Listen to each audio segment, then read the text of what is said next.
Hello world, how's it going? Hey guys, it's Jenna.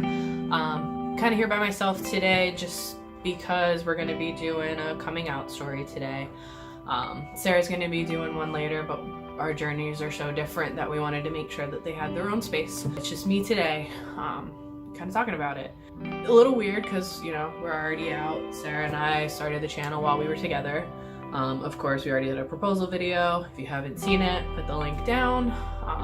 So I mean, we've already been out, we've already established that it's part of our personality, part of our identity. But let's start at the beginning. Fun fact, I had no idea I was gay growing up. No clue. Grew up in a small town. First few years I was in New York, mostly around family, and then I moved to Ohio. Very small town. Put it in perspective, my graduating class was about 60 people. We had more sets of twins in our school than we had any type of diversity, whether it be religion, race, whatever. Gay was never really discussed. It was never really something that was talked about, good or bad. It wasn't there. I do remember when I was still living in New York, I had a friend and we were playing Aladdin and Jasmine, you know. So this had to be, what, late 90s when this came out. I was really young. I don't remember a lot about it, but it stuck with me, and I didn't, just like anything else, didn't really recall any of this stuff until you're in the process of actually coming out. But I remember we were sitting in a closet of all places playing Aladdin and Jasmine, you know, playing house. And I remember she said, you know, we were pretending to go to bed, and she was like, oh, you have to kiss me goodnight because, you know, we're married. So I kissed her, and of course I was Aladdin. I kissed her and I laid there for what felt like an eternity in child time when it was probably only a couple seconds. And I ran to my mom and I was like, I have to tell you something. I'm so sorry. I kissed a girl and I know that that's not right. And I remember her being really confused, if I even remember it correctly, and she didn't really say anything about it. We were just playing. And I just was really kind of careful, I think, moving forward without realizing it, that I had, you know, the separation. Even thinking about it more, I remember watching Aladdin and that scene where she's in the red and she's all kind of sexy like. I remember having different feelings, you know, around that scene because she was a badass, and I think it was really because I was really attracted to her because Jasmine's the shit. But put two and two together back then. I didn't really date a lot in school. I remember in junior high, that's when everyone started to get boy crazy, so I jumped on the bandwagon of being boy crazy, keeping up with everybody, saving face, you know. That was what we were supposed to do, so I went with it because that's all I knew. Wasn't very involved in sports, so, you know, doing snowboarding was the only thing I did. Always wore oversized hoodies, really bad hair, didn't know how to do makeup. You know, it was just kind of that awkward phase all the way through because I didn't really pay attention to who I was as a person. So I didn't start dating really until my sophomore year. I had gotten a boyfriend. We were together for like 5 or 6 years. Off and on, tons of fighting. It was a terrible relationship. Anybody growing up would say, you know, all we did was fight. Probably the start of my self-doubt phase. He would cheat on me all the time. We would always be fighting, but I convinced myself he always told me the truth, so it must be okay. But I remember there was a point where I thought I was this really amazing girlfriend. I was so cool because I would sit with his friends with him, and we would talk about different girls. Being really naive, not thinking about it, I just thought I was a badass. But I was allowing myself to actually show interest in girls, and it was okay in this setting because I was doing it as a cool girlfriend. So that went on off and on from my sophomore year until I was about 20. Around 20, I met my first girlfriend. Really kind of rocky relationship, stereotypical instant magnetism. We were attached at the hip, we didn't know why. It was around the time right after I'd broken up with this boyfriend, so I just assumed, you know, hey, spending all my time with this girl and these friends because I was in a vulnerable place and they were nice. We became very connected, very close, spending all of our time together. My coming out was really drawn out. It was very hush-hush under the rug for a long time, and I think a lot of that in part was because it wasn't in my control, and I allowed it to not be in my control. Many people, when they're talking about coming out, deal with, you know, shame, guilt, discrimination from friends, family, outsiders, you know.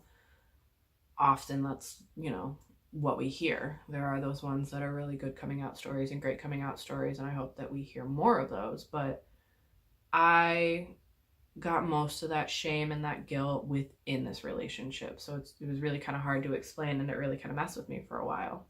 We were together for about 5 or 6 years. The first 3 were in secret. We, pretended that nothing was going on. It was the slow thing that kind of happened without us realizing it, thinking about it. But anytime that we would do something that even remotely related to being in a relationship, it was never talked about. Not only was it not talked about outside to other people, but we never even acknowledged it between the two of us for the longest time. She was often with other guys, often dating them, going out, spending nights with them, asking me advice about them. It got to the point one time where she was dating a really close friend of mine from high school, and he wanted to propose to her. And it was just, I was stuck in this self-doubt, shame phase of, let me focus on what's going to make you happy, and then maybe one day I'll be happy. It got to this point where it really broke me down that, I couldn't acknowledge and was terrified to acknowledge me being, gay, bisexual, whatever it was, because at the same time I would also meet up with friends. We would hang out, I would hang out with guys and stuff, and date here and there, because at that point, it was more of a bisexual thing that I fit into. I wouldn't acknowledge it, I wouldn't identify it, but I understood enough that I was attracted to girls, I was still attracted to boys in a sense, so maybe this is what I was, and that's kind of where I was for a while. But I remember anytime I would come back from being with these boys, I would be immediately hit with fights, arguments, shame, all this kind of stuff that I dropped all these people around me. And it's something that, I'm always going to have with me, but trying not to hold on to the regret. This thought of not being good enough, I'm just, the backline part. And it got really difficult because I was there behind closed doors, but once the doors were open, I wasn't there. It wasn't something. And it hit me for a while, and it was really difficult. So for the longest time, I didn't really come out. I didn't do anything because I didn't know what was going on. I was just stuck, and I allowed myself to be stuck. And I know that, we both brought bad things to that relationship. And all I have is my side. I do remember when we were together hanging out all the time, we were at my dad's, we were playing Wii with my younger sister. And this was probably the first and only time I got hit with anything discriminative or, being shamed in any way. I remember we weren't even really close, but I know that we always were very close together, always kind of right next to each other, always doing everything together. And my dad pulled me outside and said something along the lines of, do whatever you want, but don't do it in front of your sister. And at that point, we were still at that, stage where, deny everything. Nothing was happening. Nothing was going on. And I looked at him and I was so confused, and I was like, nothing's going on. There's nothing. Hindsight, everybody knew what was going on, but we never talked about it. Now, my dad's not a terrible person. He's very supportive. I think it was just in that time and that place where we didn't understand what was going on. Things weren't talked about even in media that often. It was just something new. My dad's so supportive, he surprised me at our wedding wearing rainbow suspenders. So, I think it was just a really weird time. But it did hit me for a while, and I was really scared when I did finally come out to my family that was what was going to happen. But anyway, 2013 rolls around, so a couple years into this whatever relationship it was. And I met really this first person that really identified in the LGBT community. I was at a summer camp as a counselor. It's an international kids summer camp, so people come all over the world and they just come together and they learn about diversity and inclusion and all this great stuff, So it was a good place to be. But I remember walking into the room and immediately being attracted to this girl, and this is about the time that I was really starting to understand and be okay with myself, even just a little bit. She explained to me that she was pansexual and really kind of opened my eyes to this community. Talking to her and the friends that I made there, I really got to this point where I was like, this is where I am, this is who I am, and I need to explore it. It was the first time that I was really validated and really explained what was going on without fear of being judged. So when I got back from that camp, I attempted to break up with this girlfriend. I wanted to learn how to do things on my own. I wanted to go on this journey on my own because I felt like I needed to figure out who I was. After a lot of crying, a lot of yelling, arguing, I gave in and said, you know, fine, we'll stay in this relationship. An ultimatum was created, you know, I'm at the point where I want to come out and explore myself.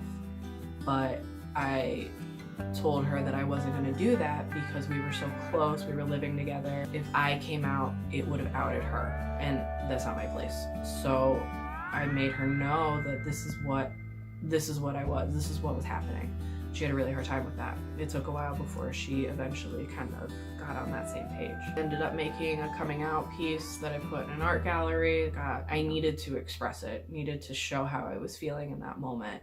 And it was something that I was really proud of, and I didn't really explain what it was. It's just, you know, but it is my coming out piece. And that was kind of, for me, how I solidified coming out to myself, was through these art pieces. Started watching movies, you know, I Can't Think Straight, The World Unseen, Blue is the Warmest Color, you know, and The L Word. But I was watching them in secret because I wanted to explore myself, but she did not. And it was almost coming off like, you know, it's stupid for watching this, it's stupid for doing this, because I think it was still a discomfort kind of thing. So I did a lot of it in secret, and it just brewed that shame still. After a while, you know, it got to the point where she actually told her parents. So I was actually outed, and I allowed that to happen, but it did kind of suck. I got a text while I was at Starbucks, and her parents said, "Welcome to the family." So, I mean, it was a good experience, but I was outed without knowing it.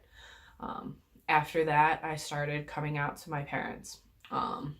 They, of course, before all of this, would ask us all the time if we were together, and we would deny it tooth and nail. So when we finally did decide to come out, you know, all that anticipation, all that fear, just to get hit with kind of an anticlimactic statement of, you know, we knew, or tell us something we don't know, kind of sucked. First person I told was my sister, and she was actually the one that was the most surprised, and I got that good positive reaction from. All of them were positive. I was lucky enough, and I know that I was lucky enough to not have a negative experience of telling my family. Fast forward to like 2014, Sarah and I were friends, and I got to the point where I wanted to tell her, but it was terrifying, which is funny because, you know, we're married now, but she had just gotten out of a bad relationship, and I was testing the waters of how to tell her. And I remember sitting at the table and saying something like, oh, maybe, you know, you play on the other side of the field, or maybe you want to try something else out. Immediately got hit with this giant, like, no, that's not, you know, no. Learned later, she was scared, you know, she was thinking about it, didn't want to admit it yet, but I took it as she wasn't okay with that kind of stuff. So it actually took me a few months to come out to her. When I finally did come out to her, that was when we really got a lot closer. We supported each other, we were there for each other, you know, and it kind of happened that way, you know. There was something each other gave to that part of coming out that was so spectacular that needed to happen. And here we are now. So that was my coming out story. I just wanted to share it with you guys. I hope you liked it, hope you enjoyed it, got something out of it, you know, however you want to do it. If you're comfortable, let us know below how you came out, or how you are showing your identity to people. Let's, you know, share it, continue to share it. Like and subscribe. We'll be doing more things. You know, Sarah's going to be doing her own coming out, try and kind of be involved a little bit more, but, you know, let us know how this, you know, how you're doing. But yeah, that was my coming out story. So we'll see you later.